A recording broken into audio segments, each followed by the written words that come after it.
네, 다 오셨으리라 생각하고 강의를 시작하도록 하겠습니다.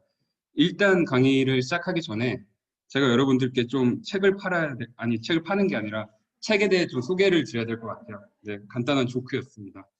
비매품이고요. 이거는 저희가 이제 재작년부터 만들기 시작해서 이제 최근 들어오면서 마무리를 짓고 있는 이제 국내 야생동물 구조센터에서 활용할 수 있는 야생동물 총괄 업무 매뉴얼.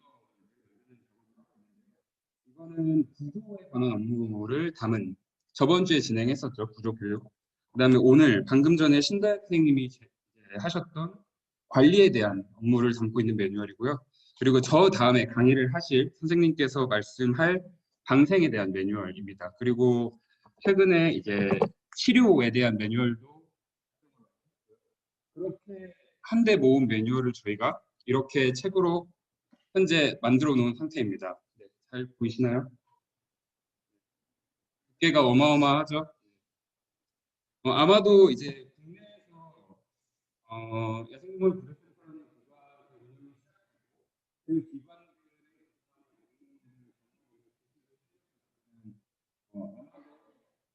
기관들의 안 마이크 안 들리시나요? 언제부터? 아, 네네. 들리신 거 맞죠? 계속 열심히 이야기하고 있습니다. 센터의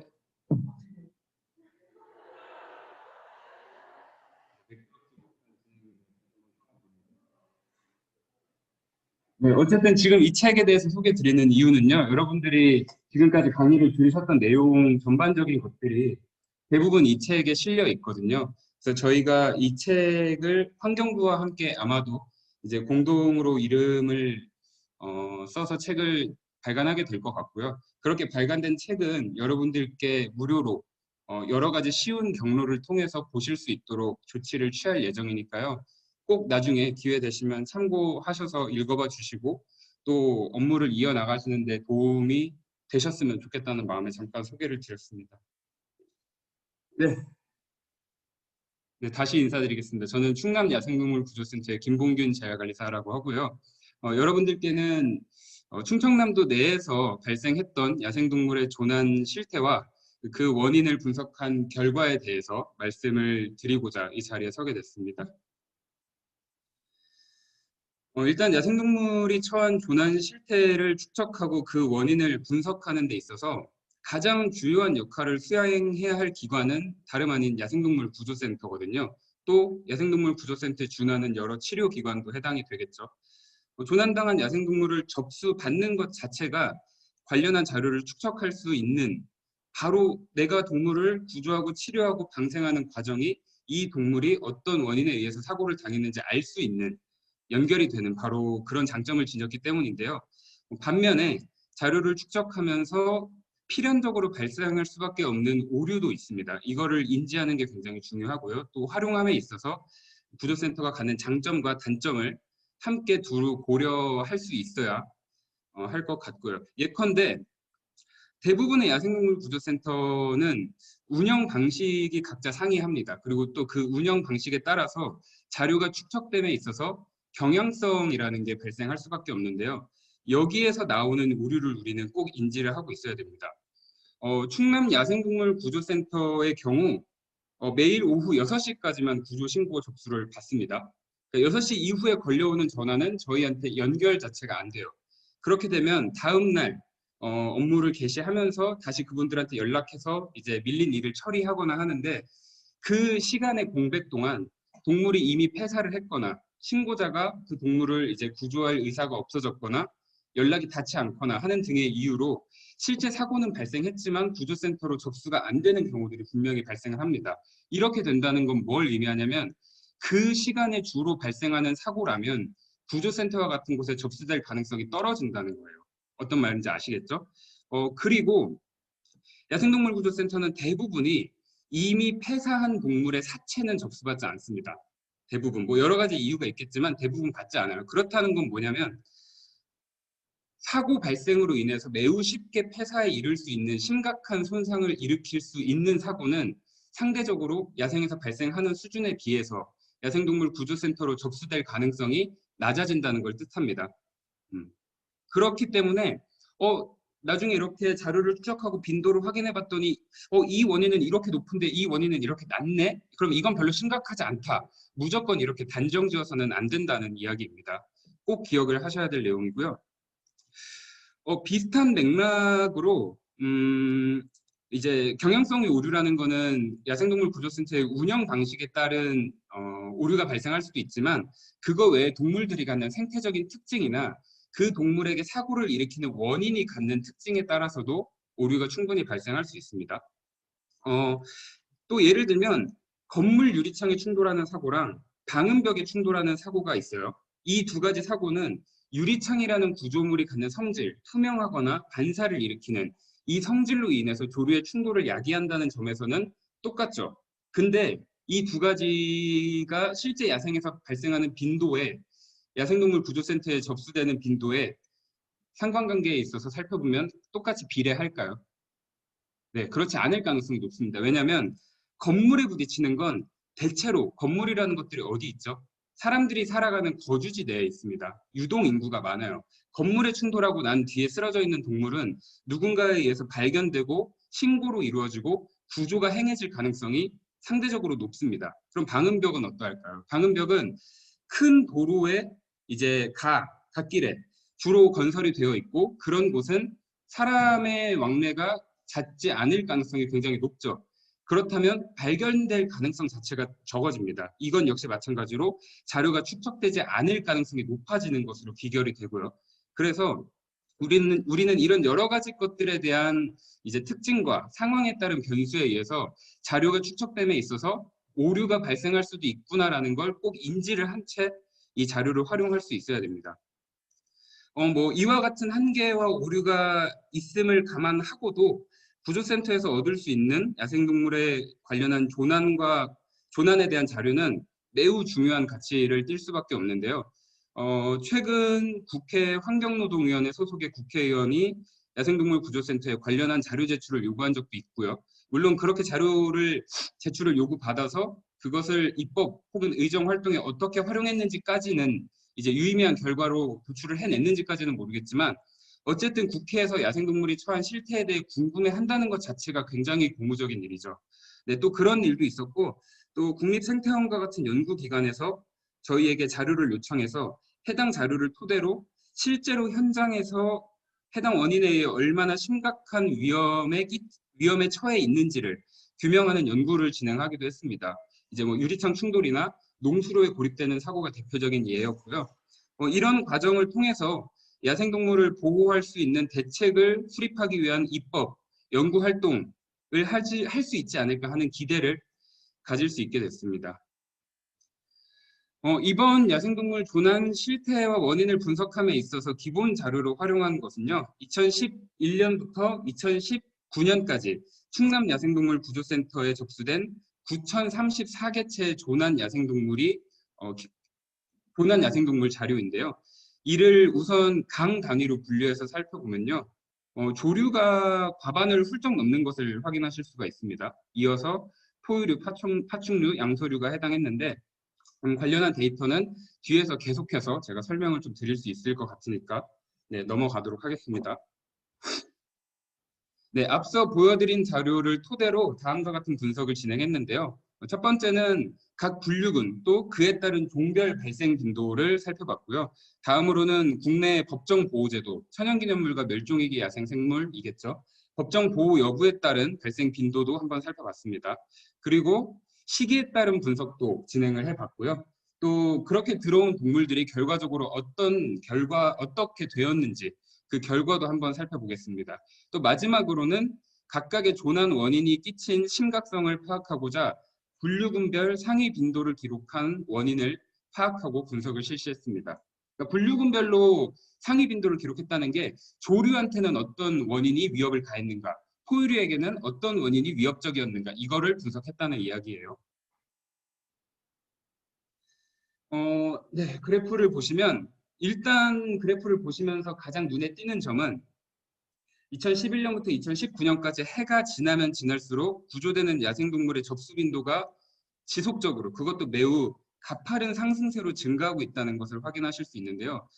이런 그래프를 보시면 보통의 경우에는 시간이 흐르면서 개발 압력이 높아졌고 야생동물을 위협하는 원인들이 그만큼 증가하고 있으니까 마찬가지로 동물들이 더 쉽게, 더 많이 조난에 처하는 거 아니겠는가라고 생각하실 수 있는데요.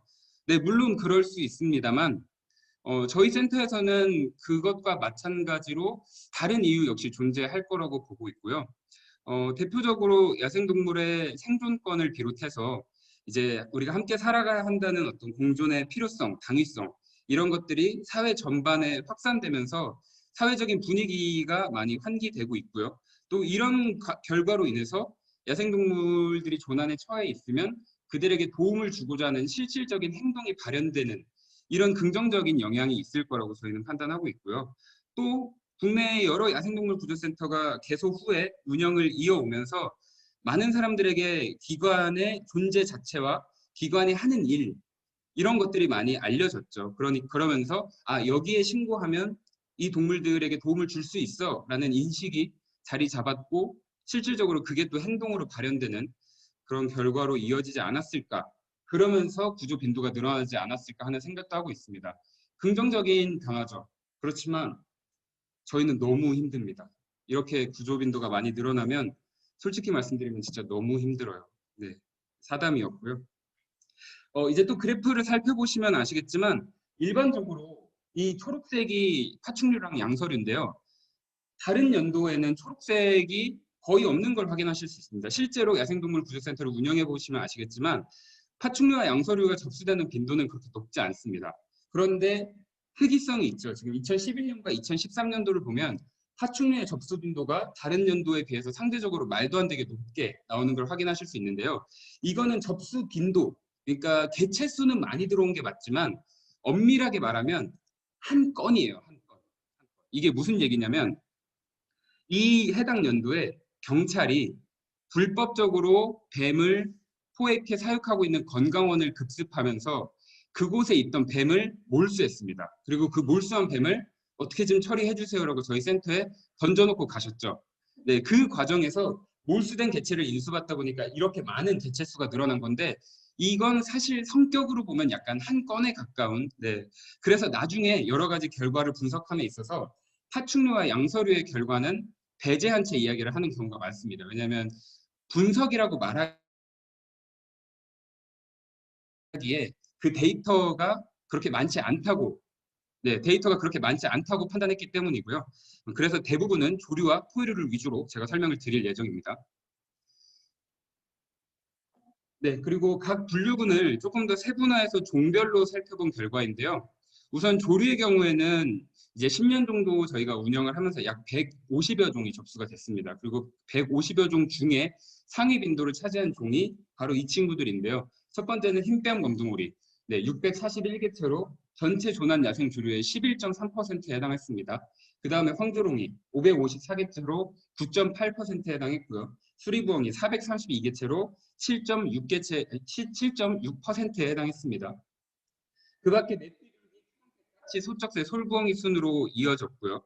아까 말씀드렸던 것처럼 조류가 다른 분류군에 비해서 종 다양성도 훨씬 더 높았고요. 개체수 역시도 월등하게 많은 걸 확인할 수 있었습니다. 아까 과반이 넘는 걸 보셨죠. 이 중에서 수리부엉이를 위협한 원인을 한번 살펴보면요. 가장 심각한 영향을 끼친 것이 차량과의 충돌 사고인 것을 확인하실 수 있는데요. 보통 지면을 직접 밟지 않는 조류가 차량 충돌 사고에서는 좀 자유롭지 않을까 생각하시는 분들이 많으실 텐데 이런 데이터를 보시면 꼭 그렇지만은 않겠다라는 것을 알 수 있죠. 특히 수리부엉이는 국내에 서식하는 조류 중에서 최상위 포식자로 군림하는 친구거든요. 자기보다 작은 설치류, 새, 양서파충류 가리지 않고 잘 먹는 친구인데 이런 상위 포식자들한테는 사체도 굉장히 매력적인 먹이원이 될 수 있거든요. 그 사체가 많이 발생하는 곳이 어딜까요? 네, 도로예요, 도로. 그렇다 보니까 실제로 상위 포식자에 해당하는 친구들이 도로변에 머물면서 이미 죽어있는 사체를 먹이로 섭식하기 위해 시도하는 경우들이 꽤 많습니다. 그 과정에서 사고를 당할 위험성 역시 증가할 수밖에 없겠죠. 특히 수리부엉이는 덩치가 굉장히 큰 조류예요. 네, 올빼미과, 전 세계의 올빼미과를 통틀어서도 대형종에 속하는 친구거든요. 이런 친구는 몸이 무겁기 때문에 갑작스럽게 나에게 접근하는 어떤 존재 혹은 위협에 대한 회피 능력이 떨어질 수밖에 없습니다. 네, 그래서 사고를 당할 가능성이 높지 않을까 판단을 하고 있고요. 뭐 그런 문제는 비단 수리부엉이만 겪고 있는 것은 아니긴 합니다. 또 수리부엉이를 위협하는 원인 중에 눈에 띄는 게 이 인공구조물을 고립하는 사고랑 덫에 의한 사고거든요. 이 두 가지는 완전하게 다른 사고죠. 완전하게 다른 사고인데 제가 이 두 가지로 왜 묶어서 말씀드리냐면 이 두 가지가 발생하는 환경이 똑같습니다. 어디냐면 양계장이에요. 양계장. 대부분이 양계장에서 발생한 사고거든요. 이건 뭐냐면 네, 죄송합니다. 네. 언택트 강의가 처음은 아니지만 어쨌든 익숙하지 않아서 제가 흥분하면 자꾸 몸을 쓰네요. 최대한 붙어서 말씀드리겠습니다. 수리부엉이에게 양계장은 아까 도로 말씀드렸던 것처럼 굉장히 매력적인 먹이를 취식할 수 있는 장소거든요. 내가 먹이를 쉽게 얻을 수 있다는 건 동물들한테는 굉장히 큰 이점이에요. 왜냐하면 먹이를 얻기 위해 내가 활동하는 과정은 우리가 생각하는 것보다 훨씬 더 위험하고 고달플 수 있어요. 내 신체에 상해가 발생할 수 있음도 조심해야 되죠. 사냥이 여러 번 실패하다 보면 탈진이 이뤄지고 탈진으로 인해서 결국 나는 폐사를 할지도 몰라. 그러니까 나는 에너지 소비를 줄이는 데 있어서 최선을 다해야 돼. 이런 강박이 있을지도 몰라요. 그런 동물들에게는 먹이를 쉽게 얻을 수 있는 장소는 설사 위험하더라도 굉장히 매력적일 수밖에 없습니다. 그 대표적인 게 양계장이고요. 수리부엉에는 실제로 양계장이 굉장히 자주 출몰을 합니다. 그래서 양계장이 들어왔다가 이제 못 나가게 되는 사고로 인해서 고립되는 경우가 이런 경우에 해당하고요. 그다음에 덫은 뭐냐면 아까 이제 도로도 같은 경우지만 아니 평생에 지면에 땅을 밟고 서서 걷는 경우가 뭐 평생에서 따져보면 얼마나 될까 싶은 조류가 그래 뭐 도로에서 치이는 것까지는 이해할 수 있어. 근데 덫에 걸려? 도로는 굉장히 면적이 넓잖아요. 근데 덫은 도로보다 훨씬 더 국소적이란 말이에요. 근데 덫에 걸려? 양계장이라면 얘기가 다르죠. 양계장 주변에 양계 농가를 운영하는 분들이 피해가 더 이상 발생하지 않길 바라는 마음에 덫을 많이 설치하십니다. 수리부엉이가 그 닭에게 접근하기 위해서 막 이렇게 덫 주변을 빙빙 돌면서 어슬렁거리다가 그 옆에 있는 덫 밟는 거예요. 실제로 사고 굉장히 많이 당하고 있습니다. 이게 뭐 13건밖에 안 되는 것처럼 보이시지만 조류가 한 종이 덫에 걸리는 사고를 13건이나 당했다. 굉장히 많이 당하는 거라고 보시면 될 것 같습니다.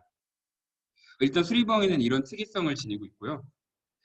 다음은 포유류인데요. 포유류는 이제 총 22종이 접수가 됐습니다. 아까 조류에 비하면 종다양성이 훨씬 낮은 걸 확인하실 수 있죠.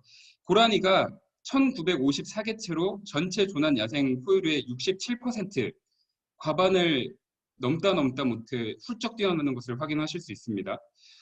많은 분들이 이제 고라니에 대한 어떤 이견이 많으신데요. 고라니가 이제 농작물에 피해를 끼치는 그래서 이제 뭐 법의 제도 아래에 따라서 유해동물로 분류가 되어서 이제 포획이 되어지기도 있고 한 동물이지만 이제 야생동물구조센터는 동물들의 어떤 고통 앞에 평등해야 된다는 가치관을 바로 세우는 게 중요하다고 판단해서 저희 센터만큼은 고라니에 대한 구조의 필요성을 계속해서 주장하고 있고요. 계속해서 이어갈 예정인데 그렇다 보니까 고라니가 정말 너무 많이 들어오고 있기는 합니다. 그 다음은 너구리가 671개체로 23%에 해당했는데요. 이 고라니랑 너구리 두 종만 합쳐도 90%에 해당하는 걸 보실 수 있습니다. 그만큼 종다양성이 떨어진다는 것도 확인하실 수 있죠. 다음은 삭 78개체로 2.7%에 해당했고요. 이어서 족제비, 집박쥐, 수달, 안주애기박쥐 등이 해당했습니다. 말씀드렸던 고라니로 한번 살펴보면 고라니는 차량과의 충돌 사고가 가장 높은 빈도를 차지하는 것을 확인할 수 있었습니다. 월등하게 높죠. 여러 가지 고라니의 개체수를 조절하는 여러 가지 요인 중에서 차량과의 충돌이 가장 큰 영향력을 끼치고 있을 것임을 추정해 볼 수 있는 대목입니다. 실제로 여러 기관의 전문가분들도 고라니의 개체수를 조절하는 가장 주요한 인자는 도로와 자동차다라고 앞다퉈 말씀하시고 있을 정도니까요. 그 다음에 뒤를 이어서 번식기에 태어난 새끼가 어미를 잃게 되는 사고가 해당했고요. 그 다음으로는 농수로에 고립되는 사고가 해당했습니다. 네. 고라니가 특히 이제 주로 서식하는 지역의 특성상 이제 농수로에 고립된 채 발견되는 경우가 굉장히 많습니다. 물론 다른 동물이 농수로에 고립된 채 발견이 안 되는 건 아니에요. 네. 근데 이것도 경향성의 문제가 있습니다. 고라니는 덩치가 크죠. 농수로 같은 인적이 드문 곳에서 동물이 빠져있는 상태가 발견된다는 건 그렇게 쉬운 일이 아닌데 그나마 고라니니까 발견이 잘 되는 거죠. 크고 잘 뛰어다니고 이러니까 그런 경향성이 있을 수 있을 것 같아요. 다음은 법정 보호 여부에 따른 발생 빈도인데요. 우선 천연기념물을 살펴보면 조류가 27종 2015개체가 해당하는 것을 확인할 수 있었고요. 이는 전체 조난 야생 조류의 35.5%에 해당합니다. 포유류는 3종 38개체가 해당했고요. 이는 전체 조난 야생 포유류의 1.3%밖에 되지 않습니다. 네, 이런 차이가 있고요. 수달이 가장 높은 빈도를 보였네요. 그리고 하늘다람쥐와 붉은 박쥐가 뒤를 이었고 파충류는 그래프에 없지만 딱 한 종, 4개체밖에 없습니다. 네. 그리고 멸종위기 야생생물의 경우에는 조류가 1급 7종 47개체, 2급 18종 905개체로 둘을 합하면 전체 조난 야생 조류의 16.8%에 해당했고요. 포유류는 1급 3종 34개체, 2급 3종 86개체로 전체의 4.1%에 해당했습니다. 파충류는 그보다 훨씬 더 적죠. 마찬가지로 2급 2종 8개체, 전체 조난 야생 파충류의 1.8%밖에 되지 않습니다.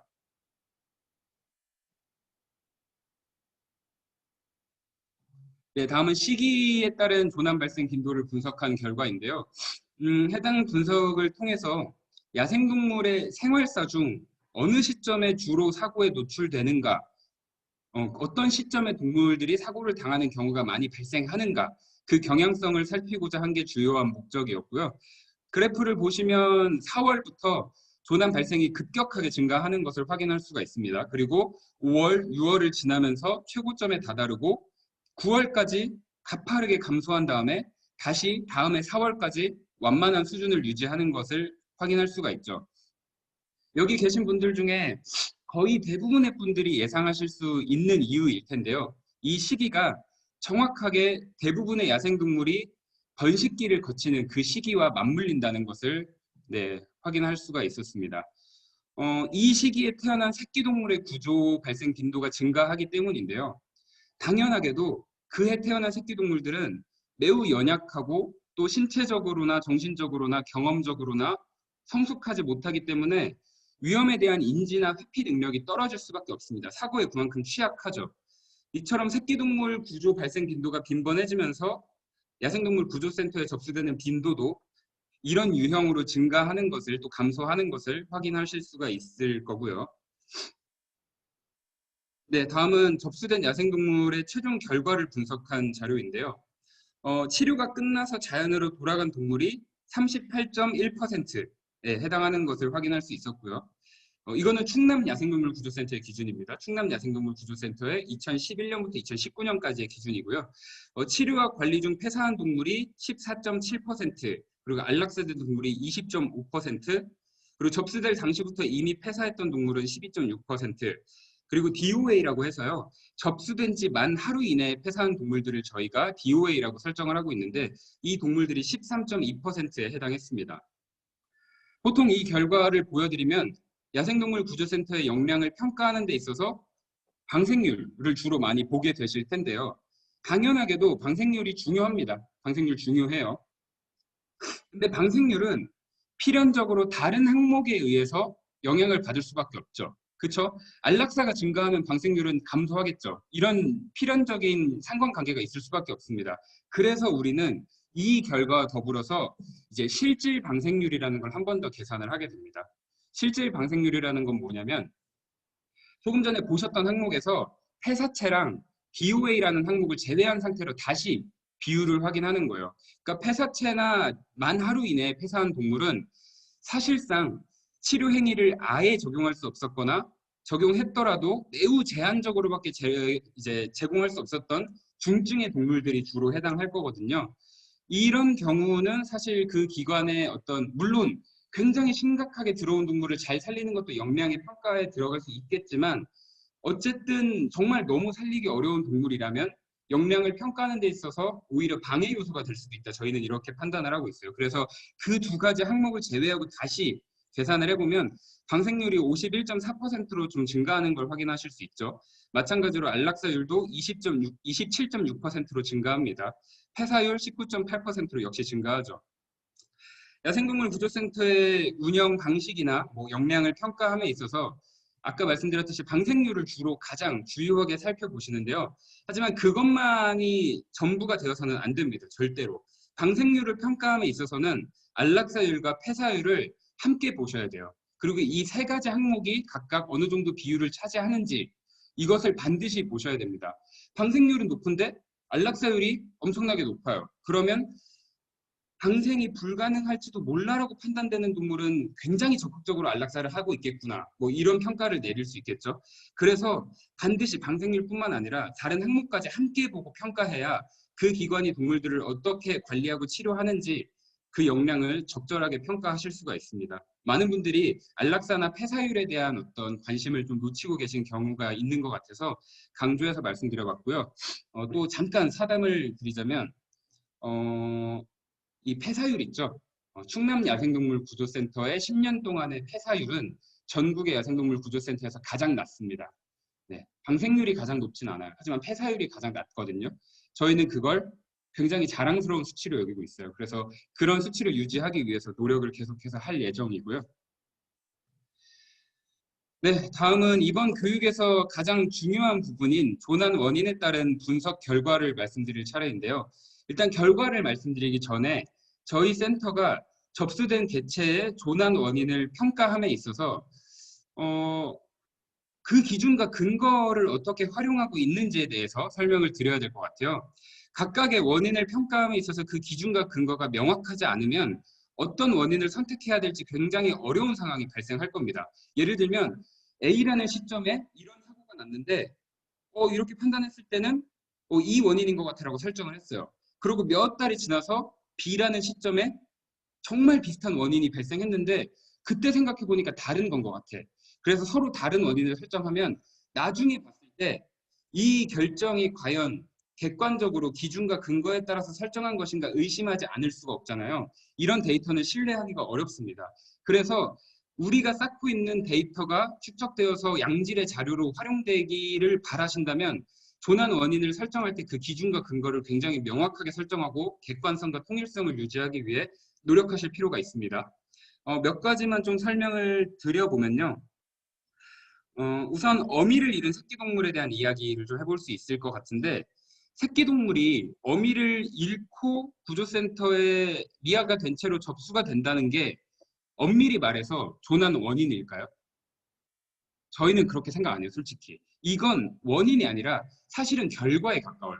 그러니까 새끼동물이 어미를 잃어서 미아가 됐다는 건 그렇게 미아가 된 다른 원인이 있었을 거거든요. 그게 사실 원인이죠. 근데 그 새끼동물의 조난이라는 특성상 그 원인을 규명하는 게 매우 어렵습니다. 그래서 부득이하게 어미를 잃었다는 결과를 마치 원인처럼 활용하고 있는 거죠. 그래서 충남야생동물구조센터는 어떤 신체적 손상이 없는 상태로 비행이나 보행이나 회피가 불가능할 정도로 어린 때 구조가 된 새끼 동물이라면 어미를 잃었다는 원인을 설정하고 있습니다. 근데 만약에 신체적인 이상이 있다. 그러면 그 신체적 이상을 야기한 원인을 찾아서 그것을 활용하죠. 그리고 만약에 신체적인 이상이 없는데 이소를 해서 조금씩 날아다닐 수 있는 그런 애인데 어쨌든 누군가한테 잡혀서 왔다. 이거는 어미를 잃었다고 보기는 어렵잖아요. 그러니까 신체적 이상이 없고 어느 정도 활동성도 갖추었고 성장도 한 거니까. 그래서 이런 경우에도 어미를 잃음보다는 다른 사고를 선택하려고 이제 노력을 하고 있고요. 또 다른 사고를 그렇게 선택할 때에는 마찬가지로 설정되어 있는 각각의 기준을 참고하겠죠. 자, 그러면 둥지에 있던 새끼 새가 둥지에서 이탈해서 바닥에 떨어진 상태로 발견됐어요. 그러면 어미를 잃음을 선택을 해야 될까요? 추락을 선택해야 될까요? 자연적 사고를 선택해야 될까요? 추락. 지금 현장에서는 추락이라는 의견이 많습니다. 네, 지금 다들 뭐 한 가지씩 생각을 하셨을 거예요. 근데 사실 이 세 가지 중에 뭘 선택해도 틀린 건 아니죠. 둥지에서 이탈해서 어미를 잃었다. 어미를 잃음 맞죠? 둥지에서 떨어졌다. 추락 맞죠? 둥지에서 새끼새가 떨어지는 건 굉장히 자연스러운 현상이잖아요. 자연적 사고. 세 가지 다 할 수 있죠. 그래서 저희는 이것에 대한 기준과 근거를 가져야 된다는 거예요. 안 그러면 보는 사람들에 따라서 나는 이거 같은데 나는 이거 같은데 중구난방으로 선택할 수가 있잖아요. 그렇게 된 데이터는 신뢰할 수가 없단 말이죠. 그래서 저희는 이런 경우에는 신체적 손상이 발생하지 않았다면 어미를 이름으로 설정을 합니다. 신체적 손상이 발생했다면 추락을 선택하고요. 이런 식으로 기준을 정해서 저희는 활용을 하고 있습니다. 또 부적절한 사육도 예를 들어볼 수 있을 것 같은데요. 부적절한 사육은 개인이나 기관이 2주 이상 사육했거나 2주 미만이다 하더라도 사육 과정에서 신체 손상 및 장애를 일으킨 경우에 이제 부적절한 사육을 선택하고 있는데요. 관련한 내용은 조금 이따 뒤에서 조금 더 이야기를 나눠보도록 하겠습니다. 여러 원인이 복합적으로 영향을 끼치는 경우가 많거든요. 실제로 구조됐을 때 유리창에 충돌해서 아마도 이제 날개가 부러진 것 같은데 그 다음에 지나가던 고양이한테 공격당해서 막 고양이 이빨이나 발톱에 의한 손상이 막 피부에 광범위하게 발생한 채 들어온 친구들 많아요. 이런 경우에 어떤 원인을 설정할 것인가 고민해보면 저희는 시간의 흐름상 먼저 발생했을 것으로 추정되는 원인을 선택하고 있습니다. 네, 그게 저희의 기준이고요. 다만 이제 시간의 흐름에 따라서 선택을 하지 않는 경우도 있습니다. 네, 그런 게 대표적으로 이제 아까 말씀드렸던 부적절한 사육인데요. 부적절한 사육은 이미 시간이 많이 지나서 최초의 조난 발생 원인이 불명확하거나 명확하더라도 솔직히 의미가 없어요. 그걸 우리가 파악하는 게. 그래서 굳이 다른 원인을 찾으려고 노력을 하지 않고 부적절하게 사육됐다는 것 자체가 원인인 것처럼 활용을 해도 된다는 거죠. 그러니까 시간의 흐름대로 만약에 굳이 따져보자면 부적절한 사육을 하기 위해서 최초로 선행되는 과정은 뭘까요? 대부분 새끼동물이 어미를 잃었기 때문이에요. 그러니까 어미를 잃었다고 판단해서 자신이 집으로 데려오고 그때부터 사육이 시작되는 거죠. 근데 이 과정에서 이제 사육으로 인해서 시간이 흐르고 또 그 과정에서 신체적인 이상이나 정신적인 손상이 발생한 채 구조센터로 들어오게 되거든요. 그랬을 때 이 처음에 어미를 잃은 게 중요하냐 아니면 이 사육 과정에서 신체적 손상과 정신적 뭐 장애를 일으킨 게 더 중요하냐라고 했을 때 우리는 후자가 훨씬 더 중요하다고 인식하고 있는 거죠. 그래서 이런 경우에는 예외적으로 시간의 흐름을 따르지 않은 채 원인을 설정하기도 합니다. 그 다음에 이전에 둥지에서 이탈한 새끼조류는 어미를 이름으로 선택한다고 말씀드렸는데요. 그러면 부화하자마자 어미를 따라서 강으로 이동하는 조성성 조류인 새끼 오리류가 어미를 따라가다 도태되면 어떤 원인을 선택해야 될까요? 이때는 뭐 주로 많은 관계 종사자분들이 어미를 이름을 선택하고 계실 텐데 저희는 기준이 좀 다릅니다. 이것도 조금 이따 말씀을 드릴게요. 아, 죄송합니다. 제가 약간 콧물이 나서. 네. 그리고 의외로 많은 분들이 혼동하시는 게 기타와 알 수 없는 사고거든요. 기타는 조난에 끼친 원인이 매우 분명해요. 매우 분명한데 우리가 선택할 수 있는 범주에 없어. 그럴 때 기타를 쓰는 거고요. 알 수 없는 사고는 말 그대로 모르는 거예요. 얘가 왜 조난에 처했는지. 그러니까 기타와 알 수 없는 사고는 명확함과 불명확함이라는 매우 상반된 개념에 있는 친구들인데 기타를 마치 알 수 없는 사고인 것처럼 혼동해서 쓰시는 분들이 생각보다 많거든요. 이거 정말 반드시 바로 잡아 주셔야 됩니다. 기타의 경우는 어떤 주요한 의미가 있냐면 우리가 처음에 기타로 설정해놓은 건 왜겠어요? 이 원인이 그렇게 중요하지 않을 것 같다고 판단하기 때문이겠죠. 그러니까 기타 정도로 설정해도 이 원인이 발생하는 실태나 그 과정을 규명하는 게 그렇게까지 중요하지 않기 때문에 일단 기타로 몰아서 추적하는 거야. 이런 개념일 텐데 이 기타를 추적하다 보면요. 와, 이 원인은 기타에 있으면 안 되겠는데? 싶은 원인들이 분명히 발생해요. 충남 야생동물구조센터에서는 대표적인 게 농수로 고립이랑 부적절한 사육이었거든요. 처음에 이 두 가지 원인은 없었어요. 저희 예전에 운영할 때는. 근데 기타에 그것들을 막 쌓다 보니까 농수로 고립같이 특정한 환경에서 동물들에게 어떤 특이점을 가지고 조난을 끼칠 수 있는 이런 원인은 우리가 축적하고 다른 사람들한테 많이 알릴 필요가 있겠다. 이런 필요성이 대두가 됐고 그래서 기타에서 뺐습니다. 지금은 하나의 별개 개념으로 활용하고 있고요. 부적절한 사육도 마찬가지죠. 빼서 별개의 개념으로 활용하고 있어요. 이것처럼 그 심각성이나 중요성이 인정되면 기타에서 별개의 원인으로 분리해서 자료를 추적하고 활용하는 게 굉장히 중요합니다. 네, 그러기 위해선 기타를 알 수 없음과 구분하여 잘 사용하실 필요가 분명히 있겠죠. 그리고 말씀드렸던 것처럼 조난 원인을 좀 세분화하고 구체화할 필요성 역시 계속해서 고민해 볼 필요가 있습니다.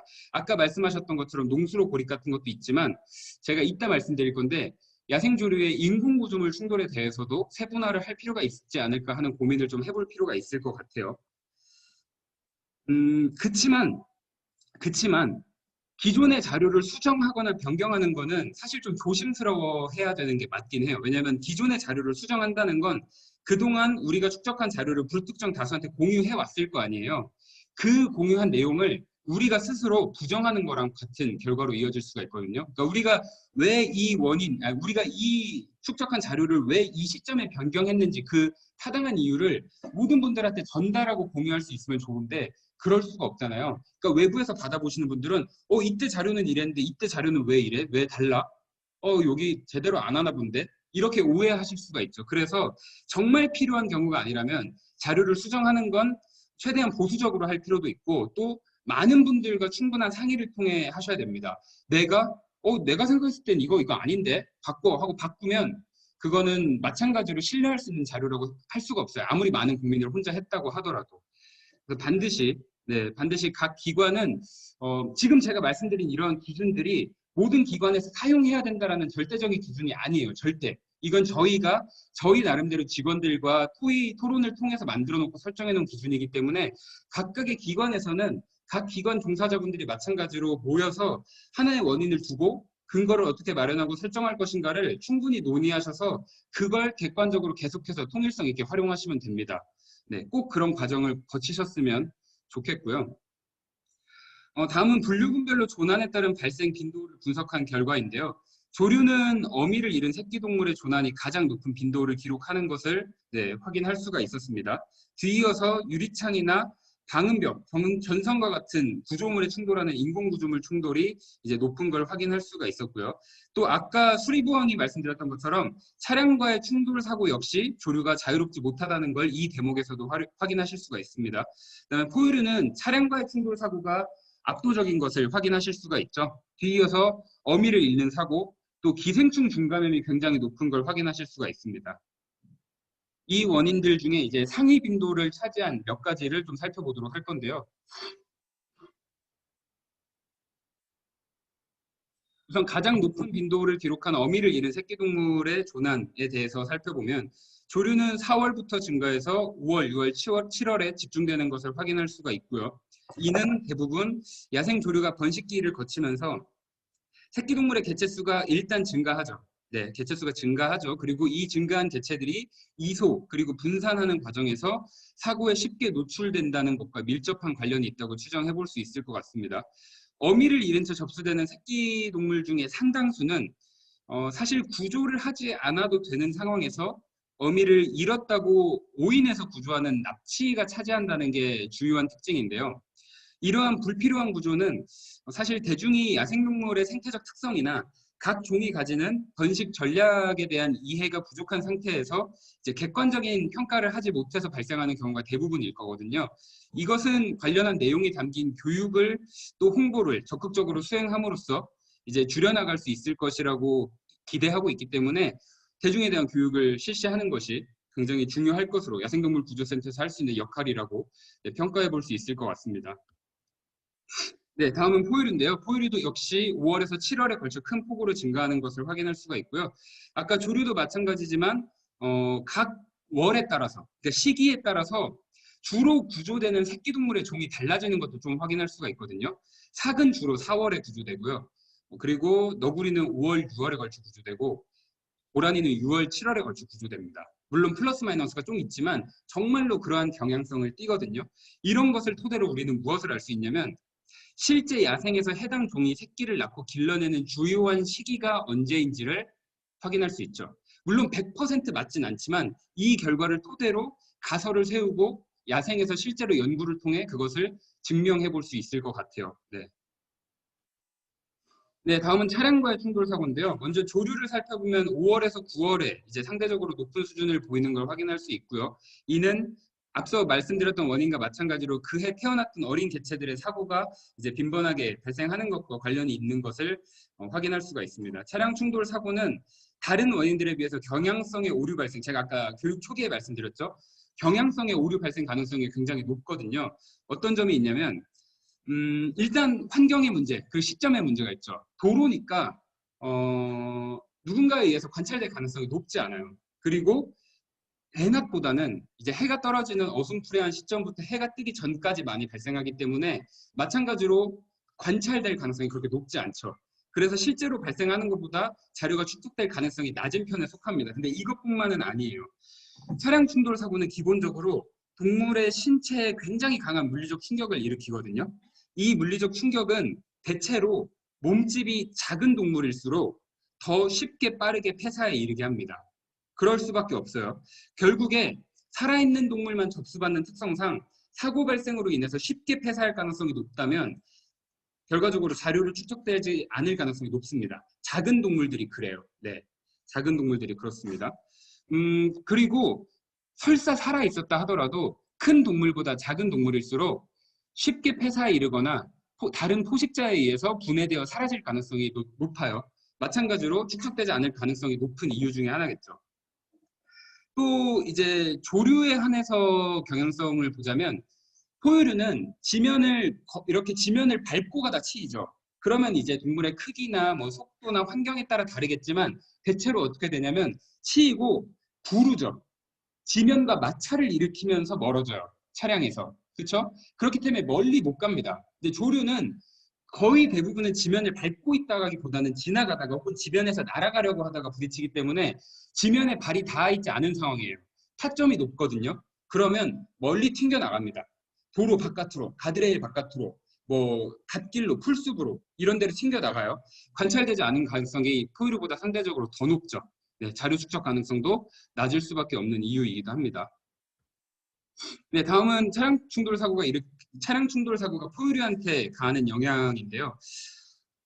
포유류한테 특히 더 치명적이죠. 조류에 비해서. 물론 조류도 자유롭진 않지만 포유류한테 훨씬 더 치명적인 게 사실입니다. 이제 여러 전문 기관의 연구자들의 공통된 의견이 포유류의 개체수 감소에 가장 큰 영향력을 끼치고 있는 것은 도로와 자동차다. 아까 그 말씀 드렸잖아요.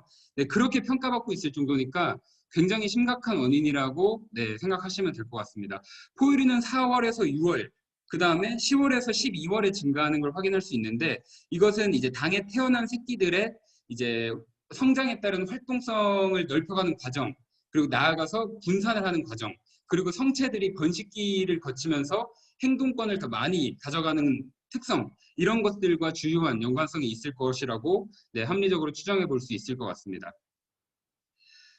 그 다음에 인공구조물에 충돌하는 사고인데요. 이거는 조류에게만 해당합니다. 아까 다른 원인들이 조류와 포유류 모두에게 이제 해당했다면 조류에게만 해당하는 요인이라고 봐도 무방하고요. 포유류에게 차량 충돌이 끼치는 영향력처럼 조류 개체수 감소에 가장 큰 영향을 끼칠 수 있는 원인은 인공구조물의 충돌이다라고 많은 곳에서 평가하고 있습니다. 물론 또 다른 곳에서는 다른 원인이 더 심각할 수 있다라고 평가하기도 해요. 예컨대 야생화된 고양이로 인한 이제 조류의 포식 과정, 네, 포살 과정 이런 것들 네, 그렇게 평가하고 있기도 하지만 어쨌든 인공구조물과의 충돌이 정말 심각한 수준에 이르러 있는 것은 누구도 부인할 수 없는 사실이기는 하니까요. 얼마나 발생하는지 아세요? 미국에서만 연간 3억 5천에서 9억 9천 건 정도의 사고가 발생하고 있을 것으로 보고되고 있고요. 우리나라에서는 연간 800만 마리 정도가 사고를 겪고 있을 것이라고 네, 추정하고 있습니다. 감히 짐작할 수도 없을 정도로 정말 어마어마한 많은 숫자죠. 자료를 살펴보면 연중 상당히 많은 수의 사고가 발생하고 있는 것을 일단 확인할 수가 있어요. 네.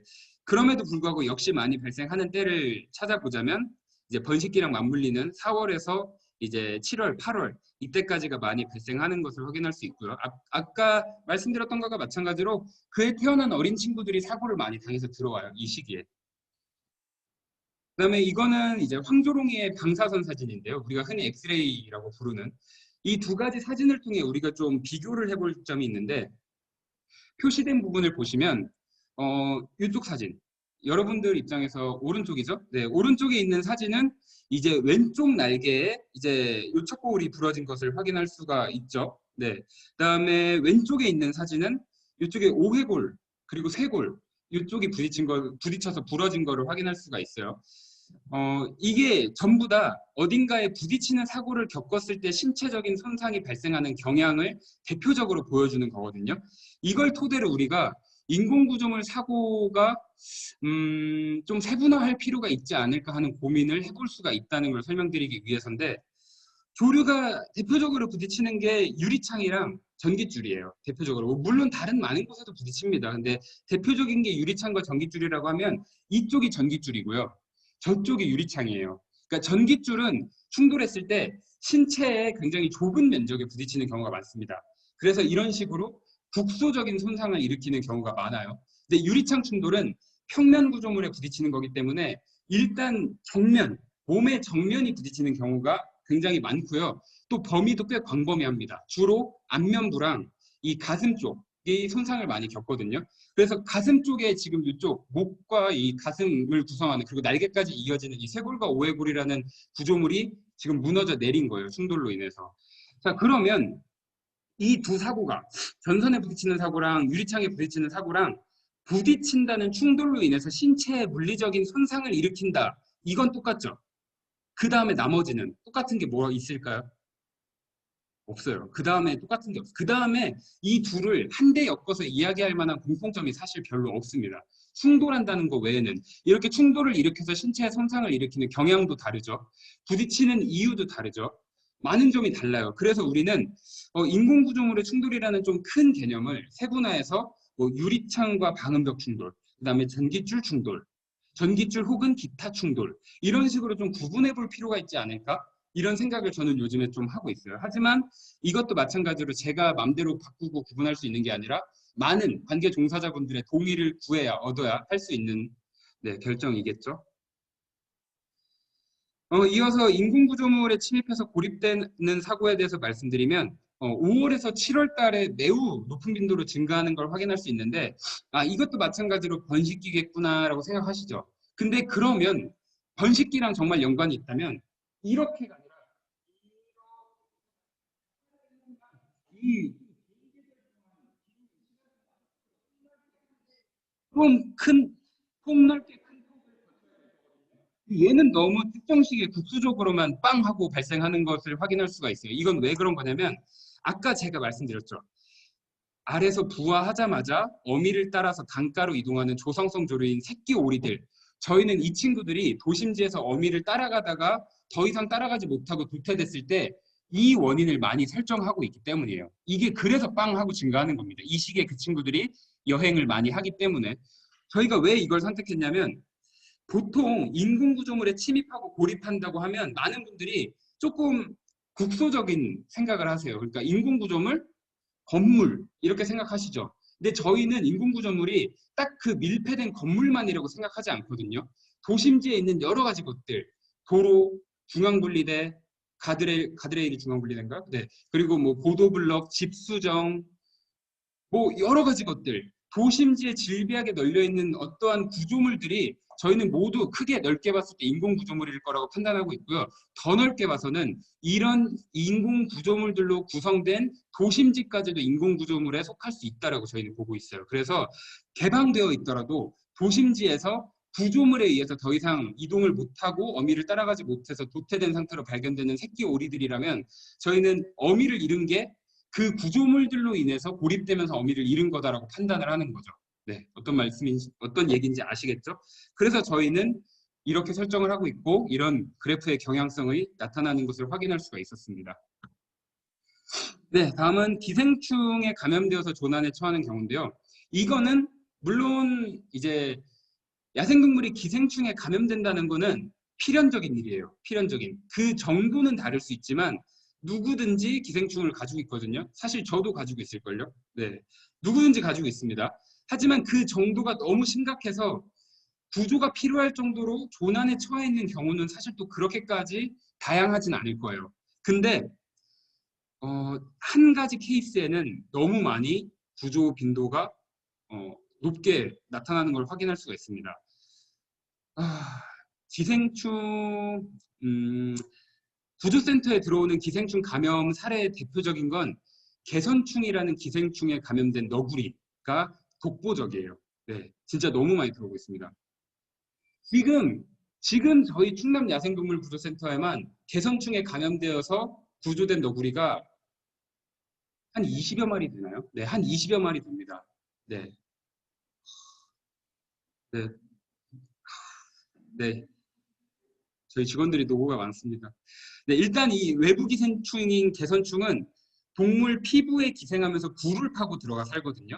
이제 그러면서 몸 전체에 털이 빠지고 또 심한 가려움증을 유발하고 표피박리를 일으킵니다. 막 그러면서 피부가 갈라져서 상처가 발생하고 거기에 염증이 생기고 감염에 취약해지는 결과로 이어지죠.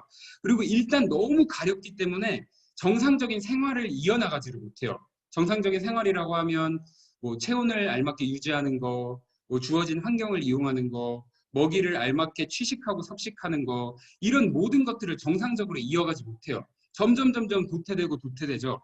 그러면서 체중의 감소, 탈수, 기아 탈진, 저체온증, 합병증과 같은 2차적인 문제가 발생하면서 결국에는 대부분이 폐사로 이어집니다. 네. 굉장히 심각한 질병이에요. 네. 그 연구자들은 이 너구리의 개선충을 너구리 에이즈라고도 부를 정도니까요. 네. 폐사율이 진짜 높습니다.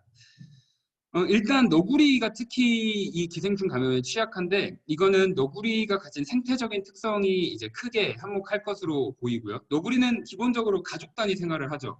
그리고 꼭 가족 단위가 아니어도 다른 무리의 개체랑 교류도 꽤 있어요. 공동 화장실을 이용하면서 의사소통도 하고 주어진 환경을 공유하기도 하고 이러면서 개체 간의 접촉 가능성이 높아지죠. 그리고 또 개선충이 무서운 점은 건강한 개체도 감염될 수 있다는 점에서 네, 굉장히 무섭습니다. 그리고 이 그래프를 보시면 11월에 특히 뻥 하고 증가하는 걸 보실 수 있죠. 아까 제가 저희 센터에 20여 개체 있다는 게 거짓말이 아니에요. 진짜 저런 식의 경향을 보이는데 그럼 왜 저때 많이 발생하냐? 개선충이 겨울에 많이 감염되나? 아니요. 그런 건 아닙니다. 그런 건 아니고요. 개선충에 감염된 너구리가 사람에게 관찰되고 구조될 가능성이 겨울에 높아져요. 왜냐하면 여름에는 수풀이나 관목이 우거지죠. 너구리들이 활동함에 있어서 자신을 은신시키기에 굉장히 용이합니다. 겨울은 그렇지 못해요. 그리고 여름에는 털이 빠졌어도 체온을 유지하는데 불편함이 적죠. 그러니까 신체를 활용하는 데 있어서 조금은 더 버티기 좋아요. 근데 겨울에는 진짜 못 버텨요. 그러니까 사람한테 죽기 직전에 막 골골대면서 발견되는 경우가 진짜 많아요. 특히 자기가 먹이를 취식하기가 어렵기 때문에 누군가에 의해서 제공되어 있는 먹이를 어떻게든 이용하기 위해서 물불 안 가리고 사람의 거주지 주변으로 나타날 경우가 많거든요. 그러면서 많이 관찰되는 게 주요한 이유라고 보시면 될 것 같습니다. 그리고 안타까운 얘기지만 또 11월을 지나면서 12월, 1월, 2월 되면 감소해요. 이거 왜 그럴까요? 네, 해사를 많이 해서겠죠. 야생에서. 네. 구조되기 전에, 관찰되기 전에 이제 버티지 못하고 폐사하는 개체들이 많아지기 때문에 또 정말 한겨울에는 또 좀 줄어드는 게 아닐까 저희는 그렇게 생각하고 있습니다.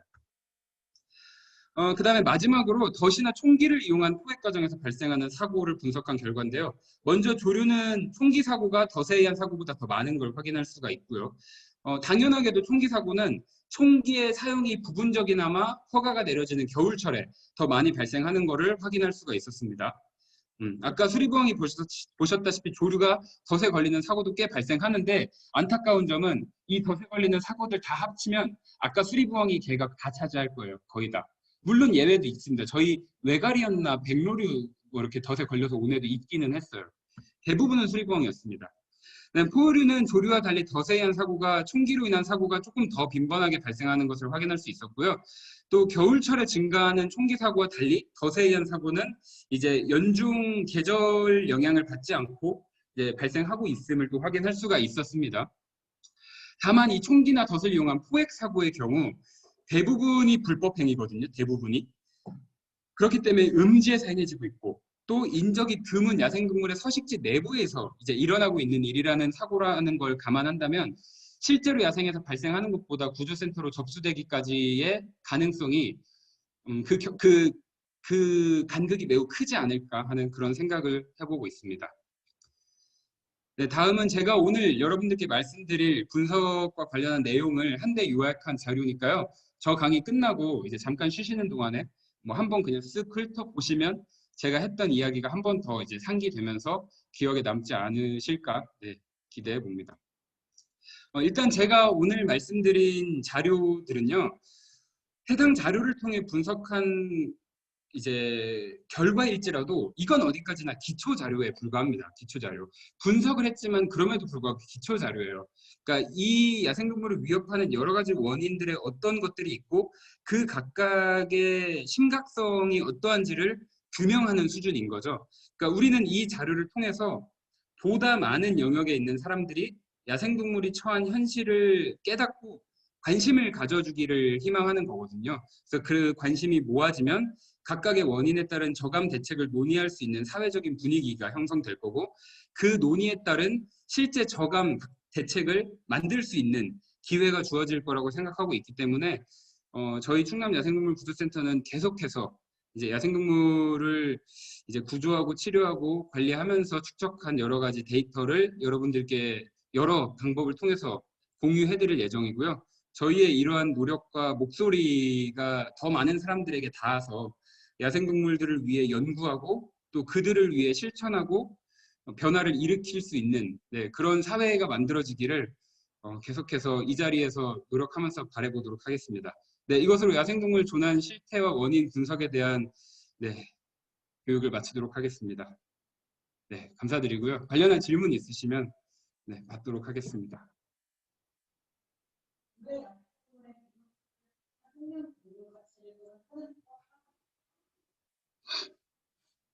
네, 질문에 대해서 제가 다시 한번 말씀드리면 유해 야생동물을 구조하는 것이 이제 뭐 윤리적인 기준이나 가치를 떠나서 현행법상 타당한 것인지에 대해서 이제 물어보셨는데요. 네, 타당합니다. 유해조수, 유해동물이라 그래서 구조를 하여서는 아니 된다라는 법 조항 같은 건 없습니다. 그러니까 야생동물을 다룸에 있어서 가장 중요하게 살펴야 되는 법은 이제 야생생물 보호 및 관리에 관한 법률이라는 약칭 야생생물법인데요.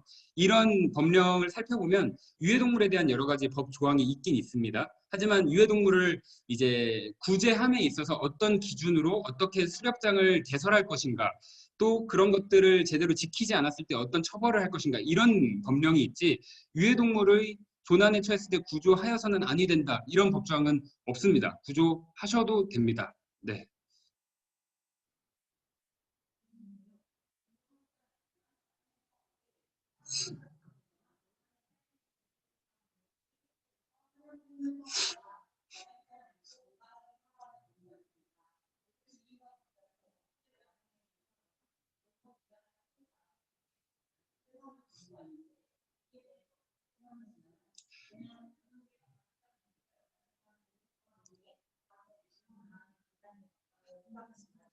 네, 질문이 긴데요. 제가 다시 한번 말씀드리면, 이제 야생동물을 우연히 습득했거나 아니면 뭐 사이테스에 해당하는 국제적 멸종위기 야생동물을 사육하는 경우들이 이제 뭐 우연치 않게, 저는 그게 우연치 않은 것일까에 대한 의문은 있지만 우연치 않게 발생하는 경우들이 있는데, 그랬을 때 그들한테 사육되는 현재의 상황이 이제 용인될 수 있는 것인가? 그리고 용인될 수 없다면 이제 여러 가지 전문 기관이나 이제 그들을 사육할 수 있는 허가를 갖춘 시설에 보내야 되는데, 그렇게 했을 때도 문제가 발생하지 않는가? 그렇다고 하면 문제가 예견될 때 그냥 원래 있던 곳에서 잘 지낼 수 있도록 하는 게 인도적으로 맞지 않는가? 이제 그것에 대해서 저한테 어떻게 생각하냐고 물어보셨는데요. 일단 저는 개인이 야생동물을 사육하는 것은 매우 제한적이고 매우 엄하게 다스려야 된다고 생각하는 사람 중에 하나입니다. 네. 아까 말씀드렸던 야생생물보호법에 따르면 개인이 환경부 장관이나 지자체 장의 허가를 받지 않은 상태에서 야생동물을 취득, 유통, 관리, 사육하는 그런 모든 행위가 불법일 수 있다라는 조항이 분명히 있거든요. 그러니까 내가 우연찮게 야생동물을 습득해서 키우고 있다고 해도 뭐 정당성은 있을 수 있지만 정말 엄밀하게 법적으로 말하면 그게 범법의 소지가 사실은 있습니다. 네, 그래서 주의를 하셔야 되고요. 그다음에 그런 법의 여부를 떠나서 좋은 게 좋은 거라고 그 사람에게 사육할 수 있는 권한을 준다. 법치주의에 따라서 그거는 있어서는 안 될 일이죠. 그러니까 누군가가 아무리 좋은 마음에 잘 키우고 있다 그래서 그 사람한테 법을 어겼어도 괜찮다는 면죄부를 주게 되면 그 면죄부로 인해서 더 많은 동물들이 피해를 당할 수 있는 판례가 생깁니다. 절대로 그래서는 안 된다고 저는 생각하고 있어요. 그래서 설사 몰수한 이후의 과정이 적절하지 않아서 비판받을 수 있을지언정 저는 불법적인 사육을 하고 있는 상태라면 몰수하는 게 기본적으로는 맞다고 보고요. 그리고 윤리적인 문제를 이야기해서도 정말로 보통의 일반인들이 갖추어 놓은 자신의 공간 환경에서 야생동물을 사육하고 있는 게 올바른지에 대해서 많은 분들이 고민을 해보셨으면 좋겠습니다. 저는 오랜 기간 야생동물의 곁에서 그들을 지켜봐온 그냥 전문가가 아닌 한 사람의 입장에서 말씀드리면 사람의 품에서 야생에서 누려야 될 많은 것들을 박탈당한 채 사는 야생동물은 행복할 수 없다. 혹은 행복하기 굉장히 어려울 것이다. 라고 생각하고 있습니다. 네.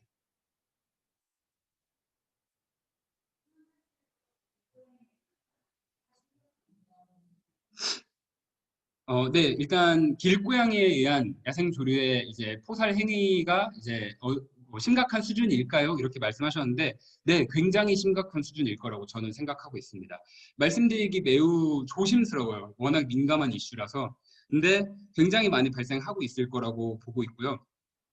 충남센터에도 고양이나 개로 인한 이제 유기되거나 야생화된 개와 고양이로 인해서 야생동물들이 공격을 받고 심한 신체적인 손상을 입어서 구조된 다음에 오늘 밤을 넘기지 못하고 폐사하는 그런 경우가 굉장히 많습니다. 근데 저희가 수집하는 것보다 실제로 훨씬 많이 발생할 거예요. 왜냐하면 제가 강의 내내 계속 말씀드렸던 경향성이라는 거 있잖아요. 조류, 개에 의한 포살은 살려주지 않습니다. 웬만해서는. 네, 이미 자신의 손에 들어온 야생동물을 살려두지 않아요, 웬만해서는. 대부분이 폐사에 이릅니다. 구조될 가능성, 관찰될 가능성, 다른 원인들에 비해 상대적으로 적을 수밖에 없죠. 그래서 실제로 저희한테 축적되는 것보다는 훨씬 더 많이 발생할 수 있을 거라고 보고요. 이제 우리나라에서는 이와 관련된 이제 굉장히 적극적으로 수행된 연구는 없지만 국외의 여러 가지 연구를 살펴보면 고양이로 인한 야생 조류의 포살 행위로 인한 야생 조류 종다양성 및 개체수 감소는 정말 심각한 수준일 거다라는 여러 연구 결과가 있습니다. 저는 그 결과들을 신뢰하고 있는 사람 중에 하나고요.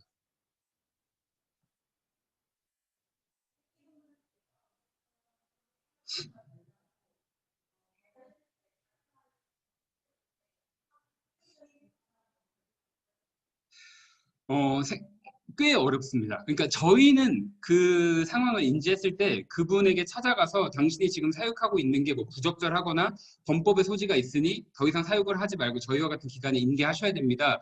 권고는 할 수 있지만 저희가 그분들을 뭐 처벌하거나 뭐 어떻게 뭐 수사에 넘기거나 기소하거나 할 수 있는 권한은 없잖아요.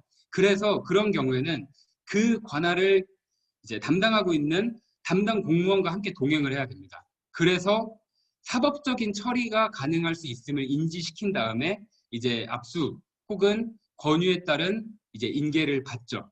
어쨌든 저희가 그걸 이제 권유는 할 수 있지만 강제로 할 수는 없기 때문에 그런 뭐 담당 공무원 혹은 관할 경찰서 이런 분들 이런 곳에 종사하시는 이제 관계 당국 분들과 함께 동행해서 설득을 하시는 게 바람직합니다.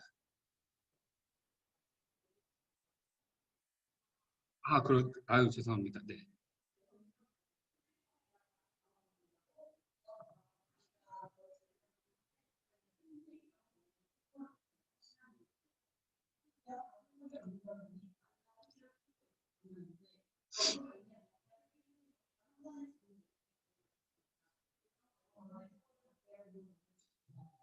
일단 마찬가지로 야생생물법에 의거하면 네. 그 수리부엉이가 양계장에 와서 이제 닭을 취식하다가 양계장 주인분이 피해를 우려해서 놓은 덫에 걸려가지고 손상을 입었대요. 그리고 그 손상이 너무 심해서 이제 치료가 불가능했던 그런 케이스가 있었는데 이런 경우에 덫을 놓은 사람을 처벌할 수 없는지 질문을 하셨거든요. 일단 야생생물법에 따르면 어, 불법 입구를 통한 야생동물의 포획, 허가받지 않은 상태에서 야생동물을 불법 입구를 이용해 포획하는 것은 불법입니다. 네, 처벌 대상이에요. 징역 및 벌금을 사실 수 있습니다. 그런데 이 경우에는 사실 음, 어떤 특정 조응을 노렸다고 이제 감히 말하기 좀 어렵죠. 그리고 자신의 경제적인 피해가 야기될 것을 우려해서 놓은 방어적 차원의 성격도 있고요. 그리고 어떤 덫을 사용했느냐도 사실은 좀 이견의 소지가 있습니다. 네, 그래서 여러 가지들을 따져봐야 되는데 저는 이게 설사 법적인 책임을 물어야 될 상황이 맞다 하더라도 불법 엽구였고 감히 법정 보호 중인 천연기념물이 희생을 당했고 하더라도 이게 처벌 대상으로 이루어져야 되는가에 대해서는 저는 조금 생각이 다릅니다. 저는 이런 경우는 소위 말해 이제 집행유예와 같은 그런 상황을 내리는 게 맞지 않나 싶은 생각을 하는 사람이기는 해요. 근데 어쨌든 법적으로 따져볼 여지는 있겠죠. 법 조항에 그런 이제 처벌 근거가 있으니까요. 네. 음, 근데 좀 이게 슬프다기보다는 좀 안타까운 게 우리 보통 아까 수리부엉이의 다리를 굉장히 심하게 손상했다고 말씀하셨기 때문에 아마도 추정하건대 창해라는 것에 걸렸을 거예요. 이렇게 날카로운 이빨 무늬가 열려 있다가 이렇게 동물이 밟으면 이게 쾅 하고 다치면서 신체 일부를 콱 하고 물어서 이제 움직일 수 없게 하면서 훼손시키고 손상을 입히는 그런 덫일 텐데 이 덫은 이제 야생동물의 포획에 있어서 활용될 여지도 있고 또 활용했을 때 심각한 손상을 입힐 이제 가능성이 높기 때문에 불법 엽구에 속해야 되는 것이 너무 지당한데 이게 사실 버젓이 팔리고 있어요. 네, 그래서 그런 것들을 오히려 먼저 좀 바로잡는 게 우선이지 않나 네, 이런 생각이 들긴 합니다. 그래서 제가 아까 말씀드렸다시피 자신의 경제적인 피해를 우려해서 동물을 이제 포획하고자 하실 때는 신체적인 손상을 일으킬 수 있는 덫보다는 신체적인 손상을 최소화할 수 있는 덫을 사용해 주시는 게 좋죠. 그러면 포획하신 다음에 저희와 같은 기관에 인계해서 저희가 그곳에서 멀리 떨어져 있는 다른 그 종이 살아가기 좋은 환경을 찾아서 다시 풀어줌으로써 서로 윈윈 할 수 있는 그런 가능성도 기대해 볼 수 있으니까요. 네, 질문이 또 있으실까요?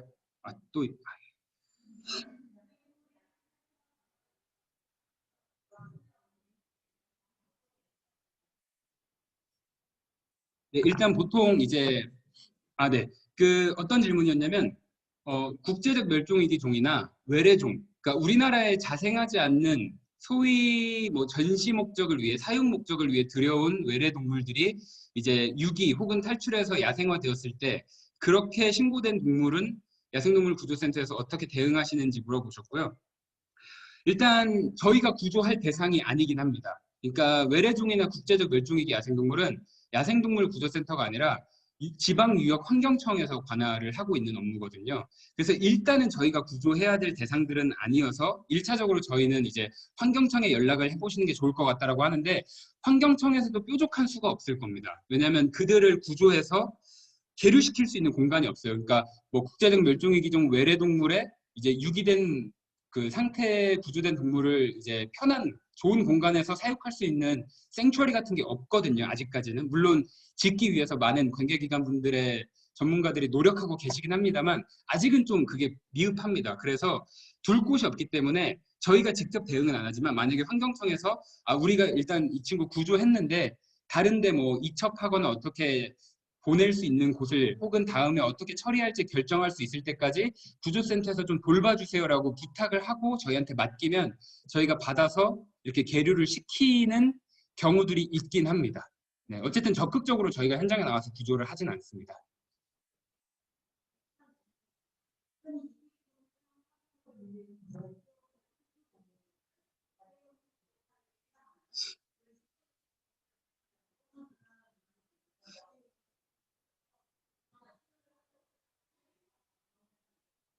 네, 말씀드렸던 것처럼 일단 구조나 치료를 기본적으로는 하지 않습니다. 네, 그런 경우에 기본적으로 하지 않고요. 죄송합니다. 네, 질문 아까 거랑 비슷해요. 이제 뭐 외래종, 국제적 멸종위기 종을 전시 목적을 사용 목적을 위해 들여와서 또 유기되거나 했을 때 이 친구들이 다치거나 뭐 돌아다니면 구조해서 치료하냐? 네, 일단 안 합니다. 일단 안 하는데 환경청과 같은 관계기관의 요청에 따라서 할 수도 있습니다. 네, 할 수도 있고요. 그렇지만 이렇게 뭐 밑빠진 독에 물 붓듯이 주먹구구식으로 저희 같은 비전문 기관, 사실 저희는 국내 야생동물에 관해서는 전문가라고 말할 수 있지만 외래종이나 국제적 멸종위기 종에 관해서는 전문가라고 말할 수 있는 인력이 아닙니다. 그래서 저희와 같은 주먹구구식으로 하기보다는 빨리 국제적 멸종위기 종이 압수되거나 유기된 상태로 구조됐을 때 그들을 관리할 수 있는 전문 인력과 환경 공간이 마련된 그런 시설이 갖춰지는 게 더 중요하다고 판단하고 있고요. 그렇게 되기 전까지는 계속 지금의 주먹구구식을 유지할 수밖에 없는데, 제가 생각하기에 가장 중요한 거는 사육의 허가 문턱을 굉장히 높여야 됩니다. 지금보다. 그러니까 국제적 멸종위 기준과 외래종을 사육하는 게 현재 너무 쉽거든요. 근데 우리가 인도적인 문제, 뭐 그렇게 들여온 동물을 제대로 사육하지 못하는 문제, 그로 인해서 발생하는 파생되는 여러 가지 문제, 이런 걸 차치하고서도 우리가 지금 진짜 뼈저리게 경험하고 있잖아요. 코로나19. 이 팬데믹 상황을 일으키는 데 있어서 그렇게 외래종이 우리나라에 들여오면서 인위적인 과정을 통해 그들의 서식지에서 다른 서식지로 옮겨지고 인간 사회와 가깝게 유입되면서 질병이 확산되고 변이되고, 네, 이런 상황이 발생하게 되는 거잖아요. 그래서 저는 그런 외래종이 우리나라에 넘어오는 과정 자체에 대한 이 기준을 굉장히 높여야 된다고 판단하고 있습니다. 네, 들어주셔서 너무 감사드리고요. 딱 5분만 쉬었다가, 5분도 안 되겠습니다. 3분만 쉬었다가 죄송합니다. 네, 다음 강의 이어가도록 하겠습니다. 수고하셨습니다.